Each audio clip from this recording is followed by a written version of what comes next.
ancient Roman road, still intact, leading into the ancient city of Neapolis. Now it's called Kavala. And Luke says, so setting sail from Troas, we made a direct voyage to Samothrace, and the following day to Neapolis, and we met him, and from there to Philippi. So he doesn't mention doing it. In the distance is the island of Samothrace. They entered the city in this port, Neapolis, which is now Kavala. Travel on this road, this exact road, on the way to Philippi. Remember what happened before The road's still that, intact. right? Apostle Paul wanted to go to Theos, which means right away. Once Paul saw the vision, immediately, right away we left. Oh, come on. Come on. What was that? A big leap of faith. Okay? Apostle Paul didn't know where he was going. It was really a big leap of faith, because you see, everything started from east. Ex orient de lux, which means that it's from orient, from east, that the light comes, and not only the the cultural light, everything, even Christianity started in east. Okay, in west was lived by barbarians, by pagans. Okay, so I'm really, I wonder sometimes, did Paul question God, okay, where do you send me? Somewhere in a place that there are pagans there, we don't know. I don't know what I'll find. Who knows? But he immediately went. And I think we are Christians today because of the obedience of Apostle Paul. Actually, so important because East met West. Okay? And that's the point here, that's the place here. So It says, so passing by Mysia, they went down to Troas, and a vision appeared to Paul in the night, a man of Macedonia standing there urging him and saying, come over to Macedonia and help us. And when Paul had seen the vision, immediately we sought to go into Macedonia. So this is where Luke first appears. And some scholars think that the Macedonian man that he saw was Luke. That Luke, the physician, Paul, we know, had medical problems from time to time. That he, and when he, a few verses later says, so setting sail from Troas, we made a direct voyage to Samothrace, and from there to Philippi, which is the leading city of that district of Macedonia. Well, they had a good hospital right here. The only place where he makes this kind of bragging about a city, he makes for Philippi. So some people think that he is a native of Philippi. He was in Troas for some reason. Paul met him, saw him in the dream saying, come over and help us. And he took his doctor who had become a Christian, and they came here, and that's how it got started. Just another theory, but this is where the we sections of Acts begins, right at this point. Voula talked before about the different districts that the Romans divided it into, and he says, Philippi is the leading district of that district of Macedonia. So the archaeologist I met with the other night says that he thinks much of the paving today is Ottoman, and but it would have been on top of the Roman original stones. The Romans tended to use larger stones, but it's very typical of the sides. If you look at the two sides, you can always see the side stones are a little different and aligned very carefully. And many times when we've come across ancient Roman roads where they've almost disappeared, but you can see one side of these lines, and you know, aha, the rest of the road has disappeared, but it must have been there. So Paul would have gotten off the boat down there, and we're about 1 kilometer or so up the road, and then another 15 kilometers up to Philippi. So an easy day's walk.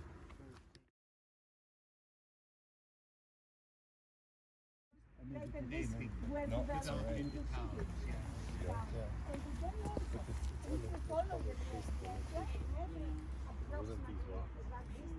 Up to Philippi, and then 2 days to Amphipolis, probably two more More days to to Thessaloniki, Apollonia, and then and then to 2 days Thessaloniki. into Thessaloniki. Yeah.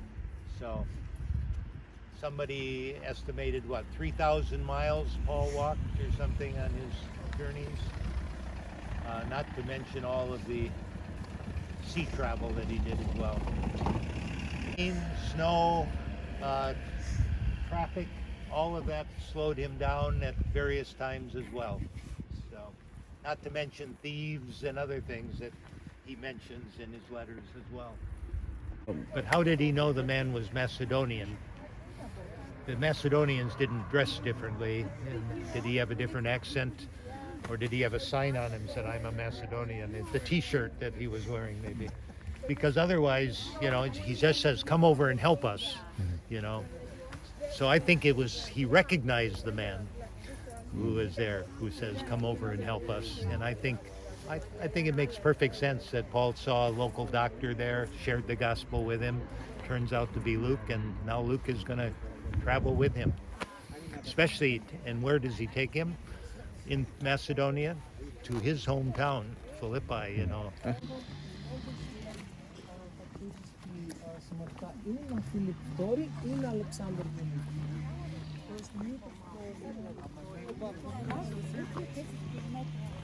The symbol of power of the Roman times, and of course on the top the how do we call the pine tree, the cone, pine tree, which is also a symbol of mortality, and you see it in graveyards. So this, the fact that they found the graveyard here proves that we are outside of the city. Okay? And also here you can see, that's a good spot where you can see the traces of the walls which were going down. Where is this rocky formation? I mean, you see part of the walls can be seen there. Inscription.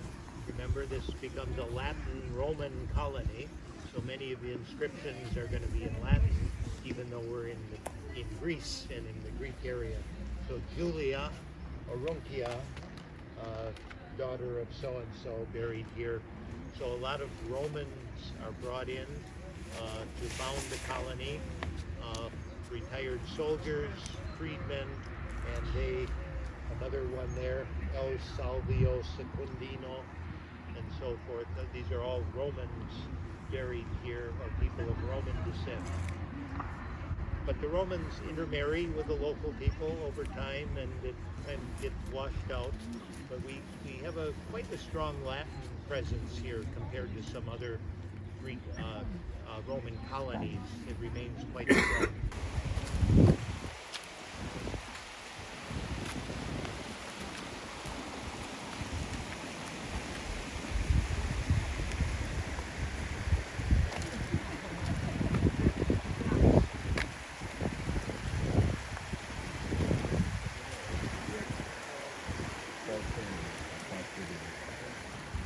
You can see some slabs here that look like they might belong to the foundation of an ancient bridge. And in the side across the river, if you look from this angle, you can see some stonework beneath the branches just to the right of that big tree in the bottom. And that's what we look for when we do our Roman roads thing. It gives us evidence, and you see the direction. And if we follow this back, it will take us right to the base of the hill where the road was coming up out of the forum. So we're thinking that this is where the road headed west, and there's a ruins of a triumphal arch about 2 kilometers out into the plain. That was probably a memorial for the battle site.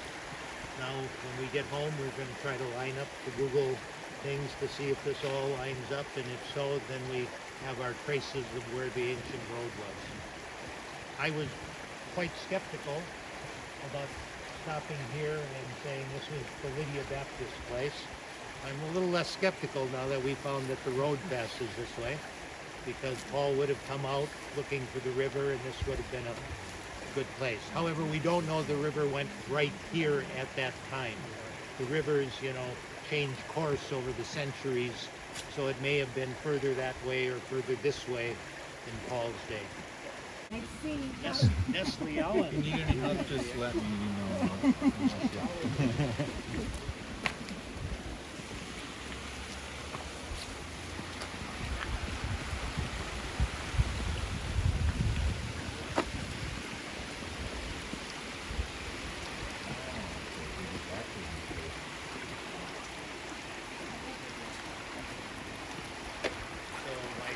My son Luke preached see for the our group baptism, like the 2 weeks flow. ago when we were here. Here? We were here, yeah. Wow. Some group It was fun.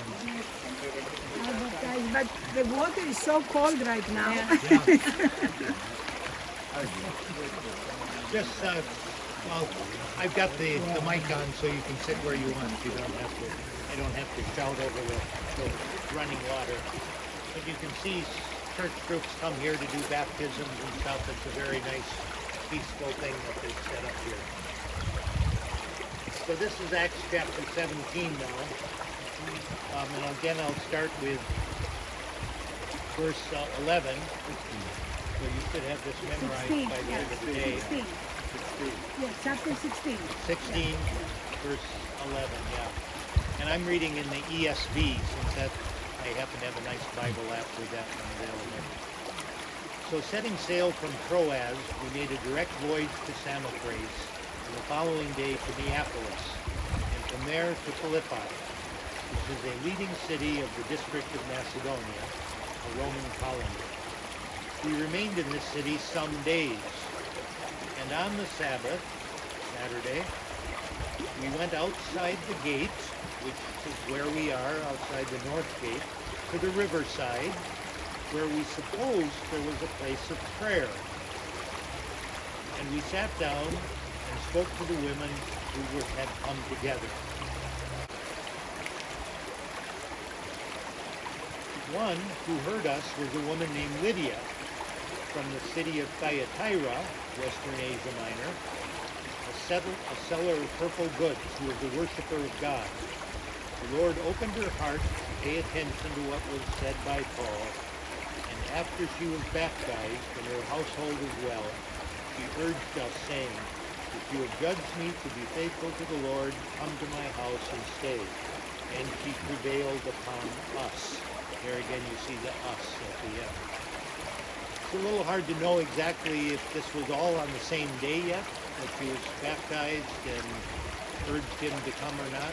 Notice it took a little convincing for Paul to go to her house, and my take on that was that Paul was very sensitive, possibly of staying in the house of a woman who we don't hear about her husband at all, but possibly also he was very sensitive to having a wealthier person become a patron to him that would, somehow be an influence on his calling and the arrival of the church as it grows, etc.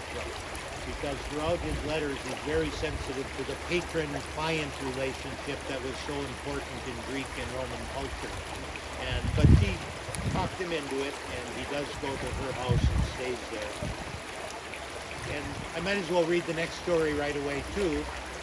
As we were going to the place of prayer, so this was probably the next Sabbath day, perhaps, we were met by a slave girl who had a spirit of divination and brought her owners much gain by fortune telling.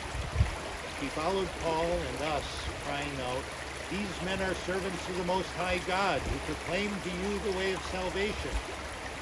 And this she kept doing for many days. Paul, having become greatly annoyed, turned and said to the spirit, "I command you in the name of Jesus Christ to come out of her," and it came out that very hour. When her owners saw that their hope of gain was gone, they seized Paul and Silas and dragged them to the marketplace before the rulers. And when they had brought them to the magistrates, they said, "These men are Jews, and they are disturbing our city."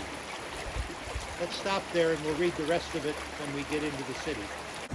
In the pagan country of Greece was a woman, a Gentile, all right? Gentile and woman.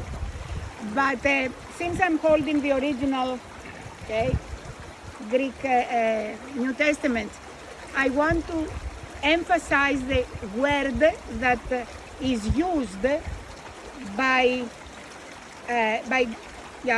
Luke.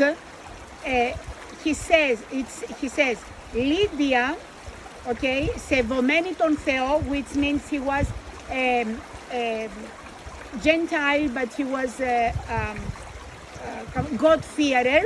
Okay, she wanted to know more about the true God. From Thyatira. Ο Κύριος διήνυξε την καρδία της. The Lord not just opened her heart, but the word διήνυξε means, it's the word that we use for the sword that comes from one side and goes out to the other side, open through, maybe. Pierce. That's the right translation for the word διήνυξε, and I love that word because the Holy Spirit does exactly that. Okay, when He speaks to us, it comes through. He pierces our mind and our soul to understand, and that's the word which is used. And so the change of Lydia was indeed very important. Now, she was coming from Thyatira. As you know, Thyatira was a city in Asia Minor, a Hellenistic city. Is mentioned also in it was one of the 7 churches of the book of Revelation. And we know that Thyatira had a purple dye trade. And inscriptions have been found that prove that Philippi and Thyatira were also, were cooperating in a purple dye trade. And she was a seller. Now, it's interesting because women didn't have any rights, as you know, in those times. No, here we see a very independent woman who had a business. So there are various views about her. Some say that she was already married and her husband died, so she inherited, the business. And there was a Roman law that says that if a woman's husband died and she had 3 children, she could continue the business of the husband. Otherwise, the business would have taken over by the family of her husband. We don't know much about Lydia. We don't know what was the background. But what we see is that her whole household also believed, including servants or slaves probably. And that's something really very, very interesting to read here. So Lydia, her heart was opened through and God spoke to her. Lydia, Porphyropolis, purple dye seller, πόλεως Θιατήρων, σεβομένη τον Θεό, οίκουεν, εις ο Κύριος διήνυξε την καρδίαν, προσέχειν της λαλουμένης υπό του Παύλου. Okay. Ως δε και βαπτίστηκε ο οίκος αυτής, παρεκάλεσε λέγουσα, ή και κρίκατε μη πιστή το Κυρίο είναι, εισελθόντες εις τον οίκο μου μένετε και παραβιάσετε ημάς. She was urging them to stay at her house. Okay, this is, as I said, it's a modern church. Actually, these 2 mosaics are fairly new. On one we see Paul, we see the vision, okay, of Paul. There you see him holding the scriptures, and Jesus is, speaking to him. And at the other one here we see Lydia.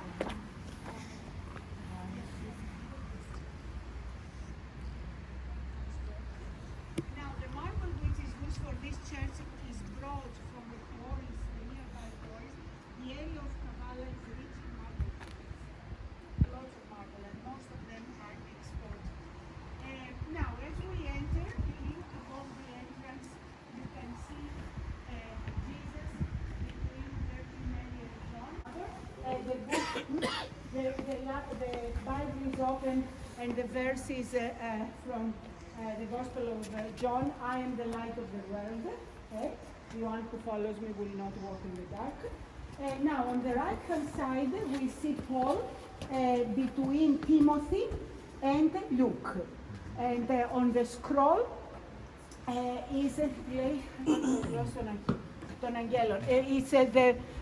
1 Corinthians 13, the chapter of love, if I speak the tongues of men and angels, on the scroll.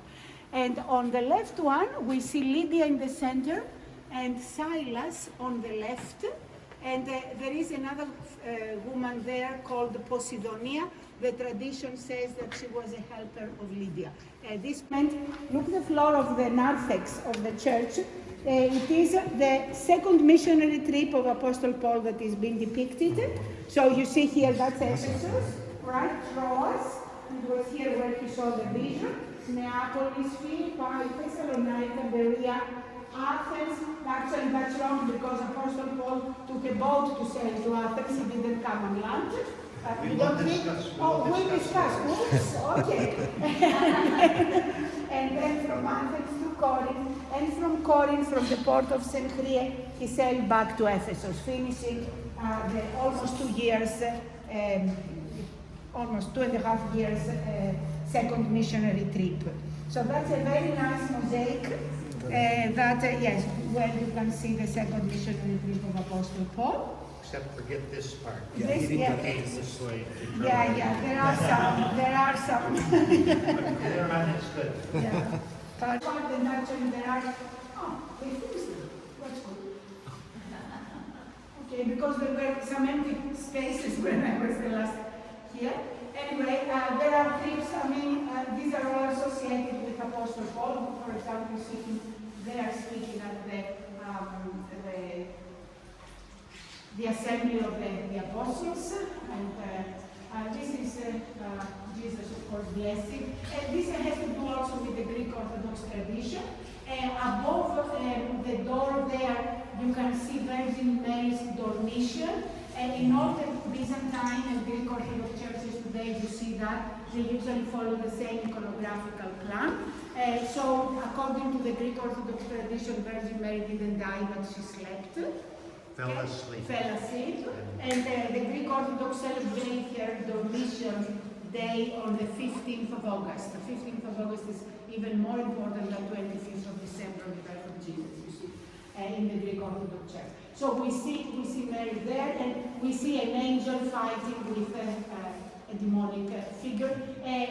Tomorrow, on Tuesday, when we will be at Meteora, you will see it has an octagonal shaped sign.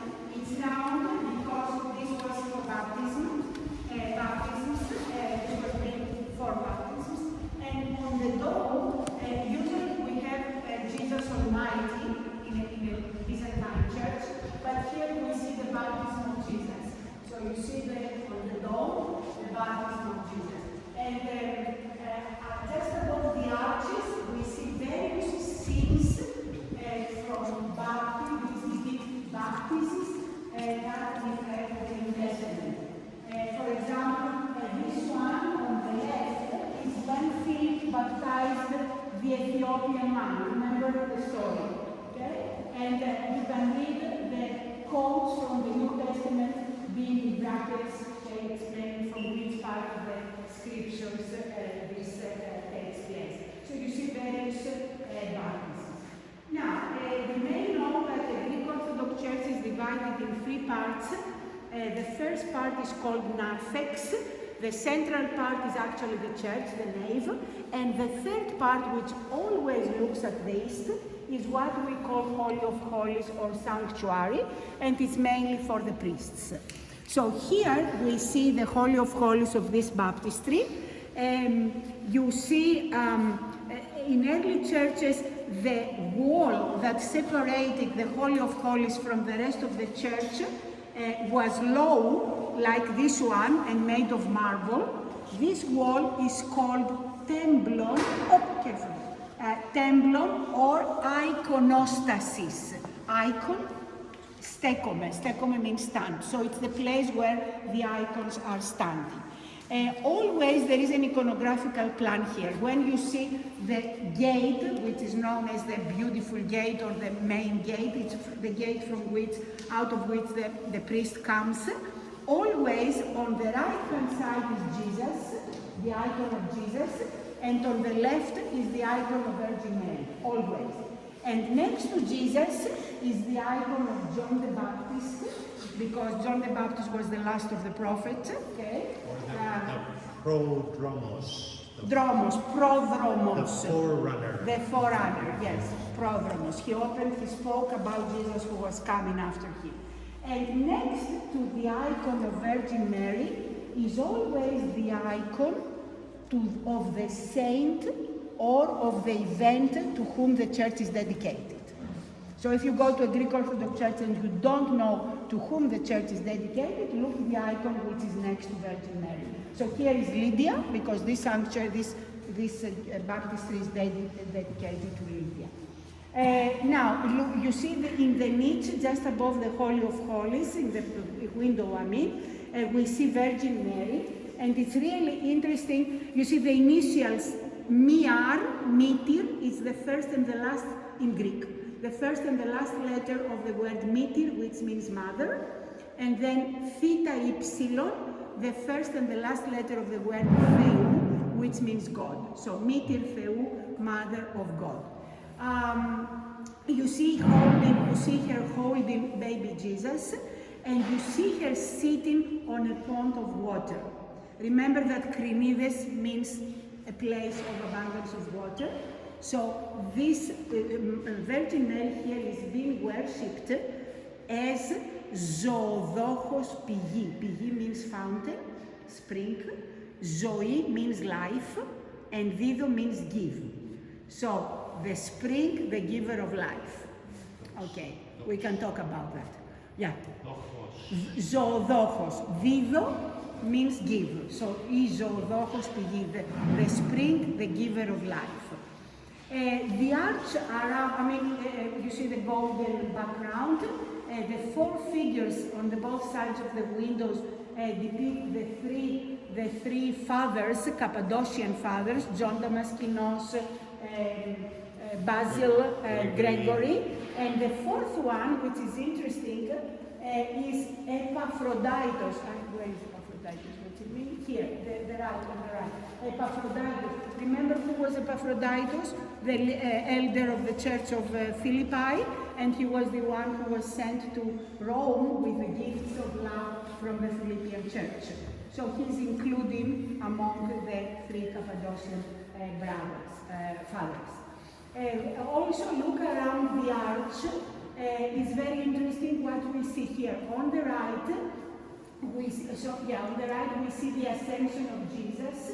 You see Virgin Mary among the apostles.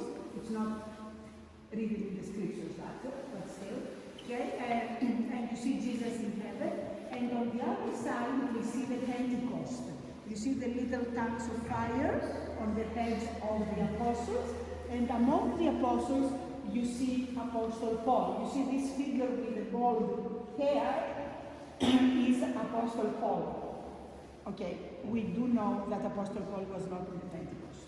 Okay, was not in the Pentecost. But in the Byzantine iconography is always included, since Judas was not included, or Stephanas was included. Anyway, he's among the apostles, the most important one. Since he was the apostle of nations. And now there are two frescoes which are really unique. You can see on the left the sacrifice of Abraham or Isaac. You see Abraham is holding the knife, ready to kill Isaac. You see the lamb, you see the fire which is ready, okay, and the angel who tells him, don't do that, okay? And what is also very interesting is this icon, this fresco here, where we see the hospitality of Abraham. You know, in the Byzantine iconography, the hospitality of Abraham is symbolizing the Holy Trinity. So we see the three angels sitting around the table, which is the Holy Trinity, and between them we see Abraham and Sarah who serve them. So that's a typical form of Trinity. They never show faces. God's face has never been painted, okay? Because nobody saw God. but in the form of the three angels, they are depicted like that. So, and then if we start walking all around, it's really an open air book. Here we can see illustration for the whole story that we read before.